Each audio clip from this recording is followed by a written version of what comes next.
Assalamu alaikum students, my name is Babar Gulab and I am your biology teacher of grade 9th. Today we will discuss transport and we will also see that how plants and animals transport their materials or food in their body. So let's start our lecture. Students, आज के lecture में हम बात करते हैं transport की। Transport क्या है और एनिमल्स और प्लांट्स में कौन कौन से सिस्टम्स हैं जो कि ट्रांसपोर्ट में हेल्प करते हैं, किन मटेरियल्स की ट्रांसपोर्ट की जाती है और कौन से प्रोसेसेस हैं जो ट्रांसपोर्टेशन में इन्वॉल्व होते हैं। हम कहते हैं कि ऑर्गेनिज्म की जो लाइफ है उसमें डिफरेंट मेटाबॉलिक प्रोसेसेस जो हैं वो हो रहे होते हैं। मेटाबॉलिज्म क्या है? हम कहते हैं all the chemical reactions taking place in the body of a living organism is known as metabolism. Metabolism की हमने फर्दर 2 टाइप्स को एक्सप्लेन किया था, कैटाबॉलिज्म और एनाबॉलिज्म। हमने कहा कि कैटाबॉलिज्म में जो कॉम्प्लेक्स मॉलिक्यूल्स होते हैं उनको ब्रेक किया जाता है और कन्वर्ट किया जाता है सिंपल वंस में, और इसके रिजल्ट में जो है वो एनर्जी प्रोड्यूस की जाती है। अब नेक्स्ट हम कहते हैं, नेक्स्ट जो है हमारे पास मेटाबॉलिज्म की टाइप वो है एनाबॉलिज्म। एनाबॉलिज्म में सिंपल मॉलिक्यूल्स को असेंबल करके कॉम्प्लेक्स मॉलिक्यूल्स सिंथेसाइज किए जाते हैं और इस प्रोसेस के लिए एनर्जी रिक्वायर होती है, यानी सेल को एनर्जी देना पड़ती है। तो ये तो है हमारे पास मेटाबॉलिज्म और उसकी टाइप्स। अब हम देखते हैं कि ऑर्गेनिजम्स में मेटाबॉलिज्म जो है वो हर वक्त होती है। मेटाबॉलिज्म क्यों होती है? क्योंकि ऑर्गेनिजम्स को एनर्जी चाहिए, और साथ ही साथ मेटाबॉलिज्म इसलिए भी होती है कि डिफरेंट कॉम्प्लेक्स मॉलिक्यूल्स की फॉर्म में एनर्जी को स्टोर भी करना होता है। और साथ ही साथ हम ये भी देखते हैं कि डिफरेंट जो कॉम्प्लेक्स मॉलिक्यूल्स हैं उनको स्टोर किया जाता है as a source of energy. अब जो ट्रांसपोर्ट है, हम कहते हैं transport is the movement of material within the organism from one point to another, यानी एक पॉइंट से दूसरे पॉइंट तक जो है वो मटेरियल्स की मूवमेंट है। अब इसमें डिफरेंट मटेरियल्स आ जाते हैं, लाइक इसमें फूड भी प्रेजेंट होगा, इसमें आयंस भी हो सकते हैं, इसमें सॉल्ट्स, इसमें डिफरेंट वेस्ट। इन सब की जो ट्रांसपोर्टेशन है वो ऑर्गेनिजम्स में कैसे होती है। हमारे पास जो ट्रांसपोर्ट के लिए डिफरेंट मूवमेंट्स हैं उनको हम कहते हैं, एक है हमारे पास डिफ्यूजन। डिफ्यूजन क्या है? The movement of the molecules from area of high concentration to the area of low concentration, यानी जो मॉलिक्यूल्स हैं वो मूव करते हैं जहाँ पर उनकी हाई अमाउंट हो, उस तरफ से मूव करके कहाँ जाते हैं जहाँ उनकी अमाउंट लो हो, यानी कम हो। इसकी हम अपनी डेली लाइफ से एग्जांपल लेते हैं कि अगर आप रूम के कॉर्नर में परफ्यूम जो है वो स्प्रे करते हैं तो उसके रिज़ल्ट में आप देखते हो कि आपने तो सिर्फ एक कॉर्नर में स्प्रे किया था, लेकिन जो स्मेल है वो पूरे के पूरे रूम में स्प्रेड हो जाती है। अब ये किस वजह से है? हम कहते हैं ये डिफ्यूजन की वजह से है, क्योंकि जिस कॉर्नर में आपने फ्रेगरेंस या परफ्यूम जो है वो स्प्रे किया है वहाँ से उसके मॉलिक्यूल्स मूव करेंगे, क्योंकि वहाँ उनकी हाई कंसंट्रेशन है, और पूरे रूम में उनकी कंसंट्रेशन जो है वो ना होने के बराबर है, तो उस तरफ वो मूव करेंगे और इक्वली पूरे रूम में स्प्रेड कर जाते हैं। अब हम साथ ही साथ ये भी देखते हैं कि जो डिफ्यूजन का प्रोसेस है दैट इज़ स्लो वन, यानी डिफ्यूजन जो है वो स्लो है। डिफ्यूजन के दौरान मॉलिक्यूल्स को मूव करने के लिए ज़्यादा टाइम रिक्वायर होता है। इसके अलावा जो लार्ज मॉलिक्यूल्स हैं वो डिफ्यूजन के प्रोसेस को फॉलो नहीं करते, या उनकी जो ट्रांसपोर्टेशन है वो डिफ्यूजन की वजह से नहीं होती। डिफ्यूजन जो है वो सिंपली मॉलिक्यूल जो है मेम्ब्रेन को क्रॉस करके एक जगह से दूसरी जगह जाते हैं या सेल के अंदर आते हैं। अब हम देखते हैं इसके अलावा हमारे पास एक और मैकेनिज्म है जिसको हम कहते हैं एक्टिव ट्रांसपोर्ट। एक्टिव ट्रांसपोर्ट जो है उसमें मॉलिक्यूल्स को एक्टिवली ट्रांसपोर्ट किया जाता है अगेंस्ट द कंसंट्रेशन ग्रेडियंट, यानी एक जगह पर पहले ही मॉलिक्यूल्स की अमाउंट ज़्यादा है और उसी जगह पर और ज़्यादा मॉलिक्यूल्स को भेजा जाएगा, क्योंकि वहाँ पर पहले ही अमाउंट जो है वो ज़्यादा है और मॉलिक्यूल्स को भेजने के लिए फिर क्या रिक्वायर होता है, एनर्जी रिक्वायर होती है। दूसरा हम कहते हैं कि जो लार्ज मॉलिक्यूल्स हैं उनकी ट्रांसपोर्ट जो है वो भी एक्टिव ट्रांसपोर्ट के थ्रू होती है। अब यहाँ तक हमने देखा कि ये जो एक्टिव ट्रांसपोर्ट है और डिफ्यूजन का प्रोसेस है ये एनिमल्स में भी होता है और प्लांट्स में भी होता है। इसके अलावा कुछ ऐसे ऑर्गेनिजम्स हैं जिनके बॉडी में सारे के सारे जो मटेरियल्स हैं वो इनसाइड द बॉडी और आउटसाइड द बॉडी वो मूव करते हैं डिफ्यूजन के प्रोसेस के थ्रू। अब इसकी हमारे पास जो एग्जांपल है वो सिंपल यूनिसेलुलर ऑर्गेनिजम्स हैं, ठीक है। उनकी बॉडी जो है बहुत थिन होती है और उनमें जो मटेरियल्स है वो इन्वायरमेंट से बॉडी के अंदर और बॉडी से जो वेस्ट है वो इन्वायरमेंट में सिंपली मेम्ब्रेन को क्रॉस करके मूव करता है थ्रू डिफ्यूजन।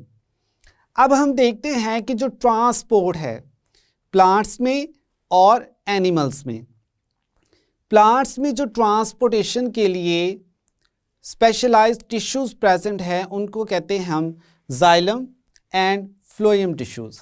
प्लांट्स में ये टिश्यू लेवल तक हमें स्ट्रक्चर्स देखने को मिलते हैं, जबकि दूसरी तरफ अगर ह्यूमंस की या एनिमल्स की बात करें तो इनमें ऑर्गन्स भी प्रेजेंट होते हैं और ऑर्गन सिस्टम भी प्रेजेंट होते हैं। लाइक ह्यूमंस में हम कहते हैं ब्लड सर्कुलेटरी सिस्टम है हमारे पास, दूसरा हम कहते हैं कि रेस्पिरेटरी सिस्टम है, तीसरा हम कहते हैं यूरिनरी सिस्टम्स है। तो सिस्टम्स प्रेजेंट है जिसमें वेरियस ऑर्गन्स इन्वॉल्व होते हैं मटेरियल्स की ट्रांसपोर्ट के लिए। अब प्लांट्स में हमने कहा जाइलम और फ्लोएम टिश्यूज़ हैं, इनका फंक्शन क्या है? जाइलम जो है वो रूट से वाटर, साल्ट्स या मिनरल्स को एब्जॉर्ब करता है और उसको प्लांट्स के एरियल पार्ट्स तक पहुंचाता है। Now what is meant by aerial parts of the plants? हम कहते हैं जो सॉइल से अबव हैं, ऊपर वाले जो पार्ट्स हैं उनमें हमारे पास आ जाते हैं स्टेम, फिर हमारे पास शूट्स आती हैं, लीव्स आते हैं। ये सारे के सारे क्या हैं? प्लांट्स के एरियल पार्ट्स हैं। यहाँ तक वाटर को पहुँचाया जाता है ताकि लीफ में जो फोटोसिंथेसिस का प्रोसेस है वो हो सके। स्टूडेंट्स, फोटोसिंथेसिस में हमने एक्सप्लेन किया था कि प्लांट्स जो हैं उनको क्या चाहिए होता है? वाटर चाहिए, उनको कार्बन डाइऑक्साइड चाहिए, सनलाइट चाहिए, इसके अलावा क्लोरोफिल का जो स्ट्रक्चर है वो इन्वॉल्व होता है और इन सब मटेरियल्स को यूटिलाइज करते हुए प्लांट्स के अपनी फूड प्रिपेयर करते हैं। तो यहाँ तक हमने देखा कि रूट्स के थ्रू जो है उसमें स्पेशलाइज जो टिश्यूज़ हैं लाइक जाइलम, ये जाइलम जो हैं ये वाटर और मिनरल्स या साल्ट्स को एब्जॉर्ब करते हैं और इसको प्लांट्स के अपर पार्ट्स तक पहुँचाते हैं। अब जाइलम जो है इसमें मटेरियल्स जो हैं वो सिर्फ वन वे डायरेक्शन में मूव करते हैं, यानी जाइलम में अगर हम देखें तो मटेरियल्स जो है वो रूट से एब्जॉर्ब होते हैं और अपवर्ड मूव करते हैं, ये वन वे है। जबकि दूसरे हमारे पास जो टिश्यूज़ हैं वो है फ्लोएम टिश्यूज़। फ्लोएम टिश्यूज़ जो हैं इनमें मटेरियल्स की मूवमेंट जो है वो टू वे है, यानी इसमें मटेरियल्स एक ही टाइम में नीचे भी आ सकते हैं और ऊपर भी जा सकते हैं। अब जो फ्लोएम है वो क्या करते हैं? प्लांट्स ने जो फूड प्रिपेयर कर ली है उसको ट्रांसपोर्ट करते हैं प्लांट्स के डिफरेंट पार्ट्स तक, लीव्स तक भी करेंगे, फर्दर जो ग्रोइंग टिश्यूज़ है वहाँ पर भी करेंगे और रूट्स की तरफ भी इसको बेचते हैं जो फूड प्रिपेयर की गई है। अब देखते हैं हम कि जो जाइलम है उसमें फर्दर कौन से स्ट्रक्चर्स होते हैं, तो हम कहते हैं जाइलम में वेसल्स और ट्रैकिड्स प्रेजेंट होते हैं, जबकि जो फ्लोएम टिश्यू है इसमें सीव ट्यूब्स और कंपेनियन सेल्स जो हैं ये प्रेजेंट होते हैं। अब इनकी जो डिफरेंट स्ट्रक्चर्स हैं वो डिफरेंट फंक्शंस परफॉर्म करते हैं, जिनको हम इस चैप्टर में अपने नेक्स्ट लेक्चर्स में डिटेल में एक्सप्लेन करेंगे। तो प्लांट्स में वाटर की मूवमेंट के लिए जाइलम टिश्यूज़ हैं, जबकि फूड की मूवमेंट के लिए क्या प्रेजेंट है? Phloem tissues. अब हम बात करते हैं एनिमल्स की या ह्यूमंस की। तो हमारी बॉडी में जो स्पेशलाइज्ड सिस्टम प्रेजेंट है उसको हम कहते हैं ब्लड सर्कुलेटरी सिस्टम। अब इस ब्लड सर्कुलेटरी सिस्टम के डिफरेंट कंपोनेंट्स हैं या पार्ट्स हैं मेजर, जिसमें हम कहते हैं कि ब्लड है हमारे पास, ब्लड वेसल्स हैं, और इसके अलावा पंपिंग ऑर्गन जिसको हम हार्ट कहते हैं। अब ह्यूमंस में जो मटेरियल्स है, फूड इनटेक की जाती है, स्टमक में उसकी डाइजेशन होती है, फिर उसको एब्जॉर्ब किया जाता है किसमें, ब्लड में, और इसी ब्लड से फिर उसको हार्ट के पास भेजा जाता है, यानी फिर हार्ट जो है पूरी की पूरी बॉडी में इन मटेरियल्स को या फूड कंपोनेंट्स को ट्रांसपोर्ट करता है। तो ह्यूमंस में हम कहते हैं स्पेशलाइज्ड ऑर्गन सिस्टम प्रेजेंट है, जबकि प्लांट्स में हमने कहा कि सिर्फ जाइलम और फ्लोएम टिश्यूज हैं। अब इनके थ्रू किस तरह से नेक्स्ट जो है वो मटेरियल्स को ट्रांसपोर्ट किया जाता है, और ह्यूमन ब्लड सर्कुलेटरी सिस्टम से रिलेटेड कौन कौन से डिसऑर्डर्स हैं, इनको हम अपने नेक्स्ट लेक्चर्स में एक्सप्लेन करेंगे। अब यहाँ पर क्वेश्चन ये है कि जो प्लांट्स हैं वो फूड प्रिपेयर क्यों करते हैं, अगर प्रिपेयर कर रहे हैं तो उसको नेक्स्ट ट्रांसपोर्ट क्यों करते हैं। अब प्लांट्स जो हैं वो अपनी फूड खुद प्रिपेयर करते हैं और हम उनको क्या कहते हैं, दे आर ऑटोट्रॉफ्स। जैसे ही इस फूड को प्रिपेयर कर लिया जाता है फिर उसको हर एक सेल तक पहुंचाया जाता है। क्यों पहुंचाया जाता है, ताकि हर सेल जो है वो इसकी ब्रेकडाउन करे और इसमें से एनर्जी एक्सट्रैक्ट कर सके। अब जो एनर्जी एक्सट्रैक्ट करने का मेथड है या प्रोसेस है उसको हम क्या कहते हैं स्टूडेंट्स, उसको हम कहते हैं respiration. The breakdown of food molecules are the component of food molecules, and specifically the breakdown of carbon hydrogen bonds present in the food components to extract energy. This process is known as respiration. तो plants जो हैं वो अपनी food खुद prepare करते हैं, अब transport करते हैं डिफरेंट रीजन्स तक, लाइक रूट्स तक, ग्रोइंग टिश्यूज़ तक।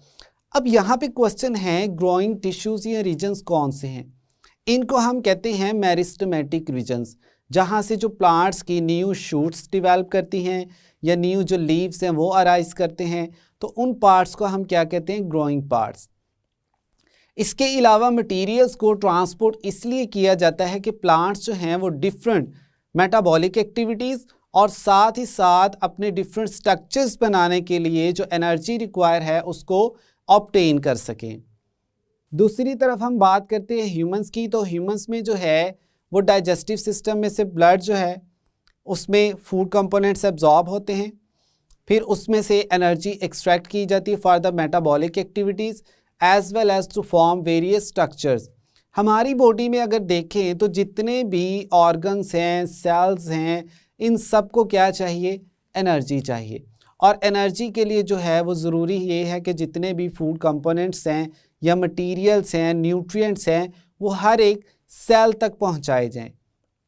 तो हर एक सेल तक इन कंपोनेंट्स को पहुंचाने के लिए जो बेसिक रिक्वायरमेंट है वो क्या है, ट्रांसपोर्ट। अगर इन मटेरियल्स को या एनर्जी कैरिंग मॉलिक्यूल्स को ट्रांसपोर्ट नहीं किया जाएगा तो क्या होगा, हमारे सेल्स जो हैं उनको एनर्जी नहीं मिलेगी। जब सेल्स को एनर्जी नहीं मिलती तो अल्टीमेटली क्या होगा, सेल्स की डेथ होगी, जिसकी वजह से हमारे ऑर्गन्स डैमेज होते हैं, और इसके साथ साथ हम कह सकते हैं कि एनर्जी की जो डेफिशिएंसी है उसकी वजह से डेथ भी हो सकती है। तो ये था स्टूडेंट्स यहाँ तक आज का हमारा लेक्चर, जिसमें हमने ट्रांसपोर्ट को एक्सप्लेन किया। स्टूडेंट्स आज के लेक्चर में हमने बात की ट्रांसपोर्ट के बारे में, कि जो ट्रांसपोर्ट है मटेरियल्स की या मिनरल्स की या एनर्जी कंटेनिंग मॉलिक्यूल्स की, वो प्लांट्स में और ह्यूमंस में जो हैं किस तरह से होती है, इसमें से कौन कौन से जो टिश्यू लेवल्स हैं या ऑर्गन सिस्टम लेवल्स हैं वो इन्वॉल्व होते हैं प्लांट्स में भी और एनिमल्स में भी। अब आज के टॉपिक से रिलेटेड ही कुछ इम्पोर्टेंट इन्फॉर्मेशंस हैं जो आपसे शेयर करते हैं। हम कहते हैं कि वाटर और साल्ट की जो कंसंट्रेशन है वो एक दूसरे के ऑपोजिट होती है। अगर तो साल्ट्स एक जगह पर ज़्यादा हैं तो वाटर क्या होगा, कम होगा, और अगर एक जगह पर साल्ट जो हैं वो कम हैं तो वाटर की अमाउंट क्या होगी, ज़्यादा होगी। इससे रिलेटेड आप टू टर्म्स जो हैं लाइक हाइपरटोनिक और हाइपोटोनिक, इनको अंडरस्टैंड कर चुके हैं।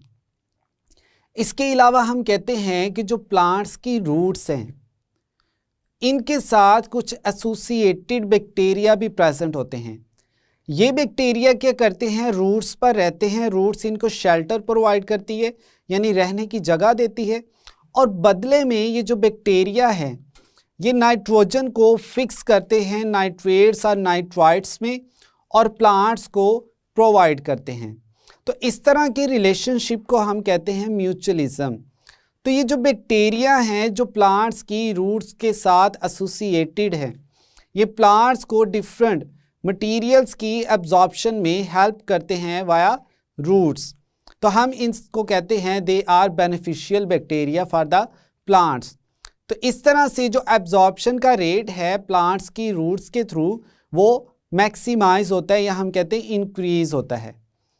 फाइनली हमने देखा कि जो ह्यूमंस में और प्लांट्स में सिस्टम्स इन्वॉल्व हैं, हमने कहा कि प्लांट्स में जो हैं वो टिश्यूज़ इन्वॉल्व होते हैं, चूँकि प्लांट्स में ऑर्गन्स या ऑर्गन सिस्टम लेवल्स प्रेजेंट नहीं होते।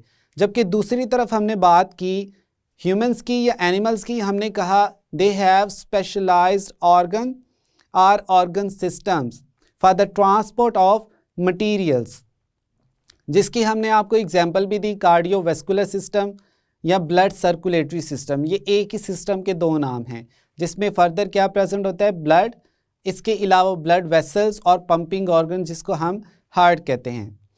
यहाँ पर स्टूडेंट्स हमारा जो आज का लेक्चर था वो कंप्लीट हुआ। I hope now you have a clear idea about the term transport. मिलते हैं नेक्स्ट लेक्चर में। अल्लाह हाफिज़।